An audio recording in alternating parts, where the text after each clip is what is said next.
Hi everyone, Jonathan from Bacchus Wine tasting quite a bit of wine in the attic this evening actually. So I'm going to do something that I haven't done before. I'm going to taste two wines from the same producer back to back, two different wines from their range, and I've got the super cute baby Frizzante options. This is of course ThinK Wine Group, so I have their Prosecco Frizzante and their sparkling Pinot Grigio Rosé Frizzante as well in pocket-friendly miniature form. So let's get going first of all with the Prosecco. So I've been working with Catherine Jones from ThinK Wine Group for quite some time now.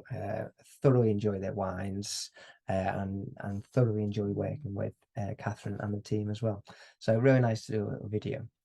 So this is, of course, a Prosecco. We're in the Veneto designation of the wider Prosecco region, just by Treviso.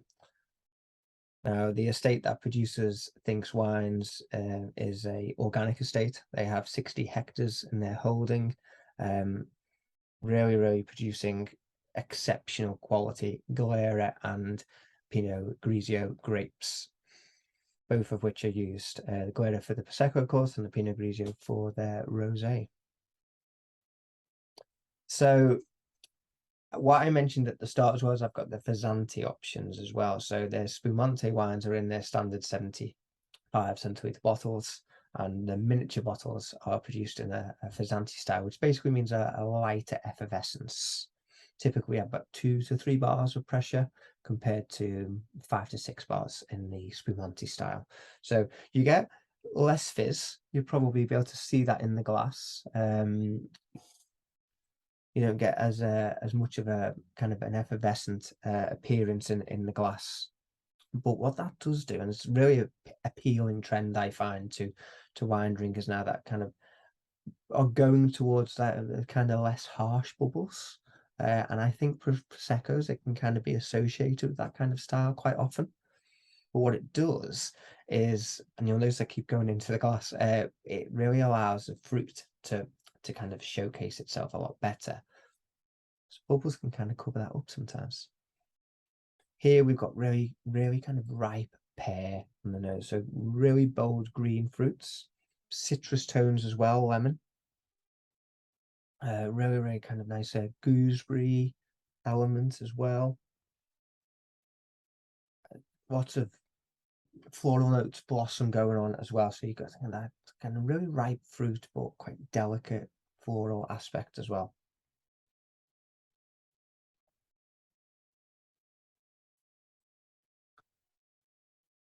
It's very drinkable.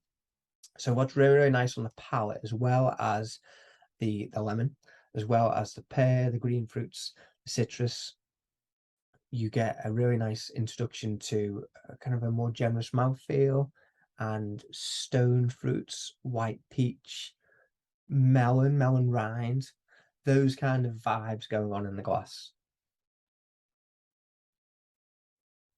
It's actually a pretty smashing wine just to smell. What beautiful on the palate as well. So before I pour myself another glass and go on to the rosé, let me tell you about some of the really fun USPs for ThinK Wine Group. So there are quite a few, actually, as well as being absolutely delicious and being a really fun, friendly wine to drink and enjoy. It does actually enjoy reduced calories. So, and what I always say, I always leave that till last, because I don't want to put preconceptions in people's minds. Because as soon as people think reduced calories, they're going to think there's some kind of reduction on quality, or heaven forbid, there might be a reduction on alcohol, which absolutely isn't here. There are just 5 grams of residual sugar used here, compared to, well, for a brut style sparkling wine, that could be as high as 12 grams of residual sugar. So we are really at the floor of what can be used really to still make a great wine. And because the fruit quality is so fantastic, that really compensates or makes up for that reduction in sugar. The sugar's not really needed because the fruit is so fantastic. So you get to enjoy a slightly healthier wine. for choosing ThinK, which is really, really fun. The estate I mentioned is organic as well. These wines are also produced in a vegan friendly way, so that there are no egg whites, meat proteins, fish in it, or anything like that used in the clarification process. But what is used instead is a pea protein.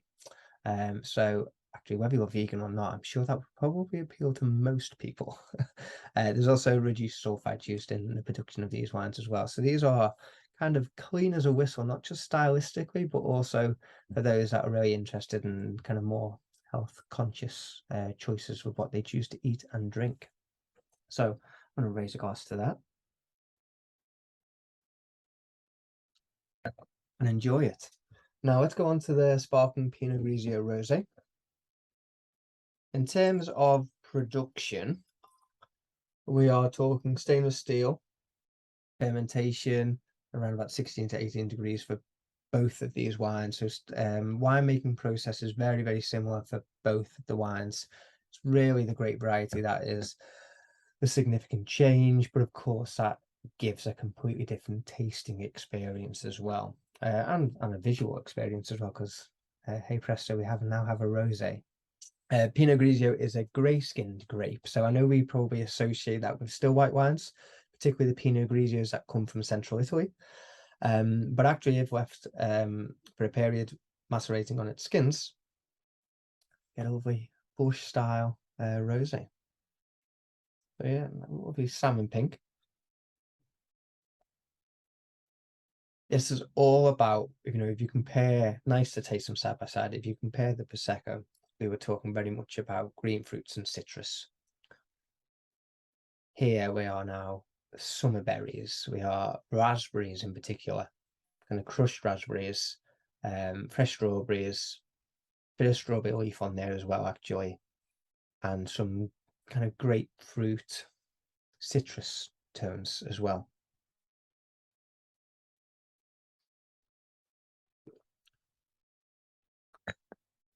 Coating on the palate is absolutely fantastic. So it's a really generous wine. It's got great acidity levels, but actually they're really well balanced, almost undetectable because of that beautiful fruit that you've got. If you go in for Provence style, bush style roses, then this is really going to speak to you. You're going to absolutely love this. But of course, it's also got sparkling number as well. And actually, again, really nice that it's in this Frizzantes style.